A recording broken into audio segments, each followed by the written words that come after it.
Maglalagay nga po pala ako ng asin at bigas sa labas ng bahay namin dahil pagdating po ng asawa ko galing sa patay ay kailangan niya po magpagpag. Hi, hello, minasan, konnichiwa. Tara, samahan niyo kami today's mini vlog dahil pupunta po si Hapon doon sa kaibigan niya na matay kaya nag-aasikaso na po ako ng susuotin niya. Magpaplansya nga lang po ako ng puting polo at isasabay ko na rin po yung uniform ng asawa ko. Bago pumasok si Hapon sa trabaho ay pupunta muna siya saglit doon sa funeral. Namatay po kasi yung kaibigan niya kaya kailangan niya pong makiramay. Pagkatapos ko pong magplansya ay nag-asikaso na po ako dito ng kakainin ng anak ko. Hati nga po ako dito ng 3 pirasong pizza at nilagyan na po ni Kenshi ng mayonnaise. Pagkatapos po malagyan ni Kenshi ng mayonnaise ay naglagay naman po ako dito ng cheese. At pagkatapos naman po niyan ay papainit na po namin dito sa oven toaster.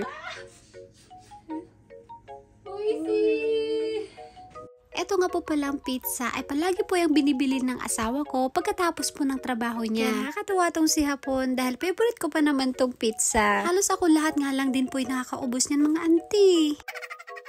Si Kenshi naman ay cheese lang naman po yung gusto niya dyan. Habang kumakain ako dito, si Hapon naman po ay nag-aasikaso na. Aalis muna saglit si Hapon dahil dadaan muna siya sa funeral. Habang nag-uusap nga po kami ng asawa ko, eto namang si Kenshi mga auntie pasali-sali.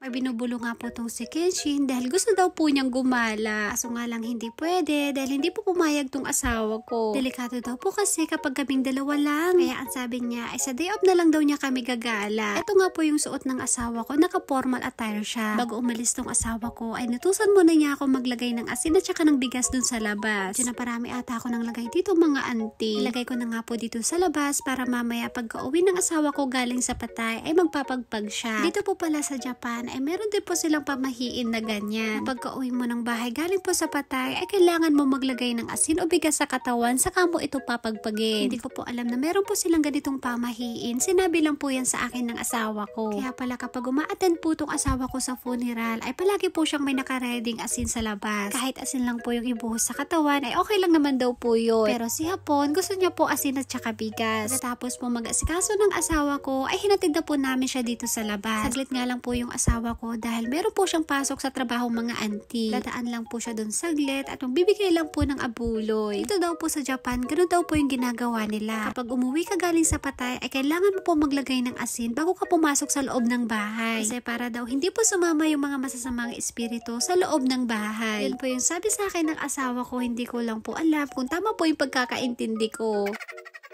Nagwalis nga muna pala ako ng dahon sa labas kanina pagkatapos naming may hatid si Hapon. Pagkatapos ko maglinis ng bakuran namin ay tinuloy ko na po itong ginagawa ko. Naglilinis nga po ako dito sa sala namin. Habang naglilinis nga ako dito, eto naman pong si Kenshin ay napakasutin. Padadaki ni tatay na.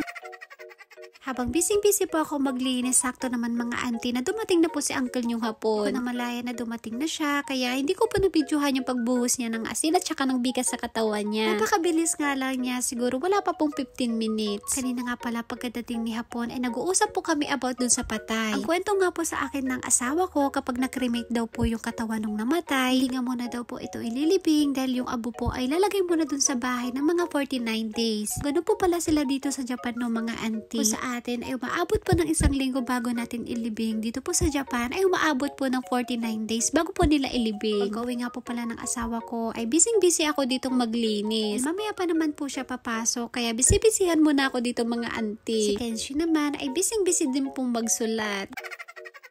Pagkatapos ko po maglinis saglit, ay nagmerienda muna ako. Habang busy nga pala ako kanina, ay nagluto nga po pala tong asawa ko ng soba. Dahil hindi niya po maubos, kaya binigay niya po sa akin. Habang kumakain ako, ay syempre sinusubuan ko din po si Kenshin. Huwag niyong pansinin tong tiyan ko mga auntie, ganyan po talaga yan kapag nakaupo ako.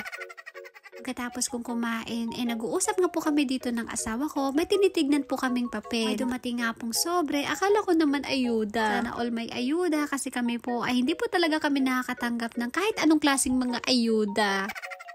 Habang nakaupo nga po ako dito, eto namang asawa ko, pinisil-pisil ba naman yung bilbil ko? Nagsakit auntie.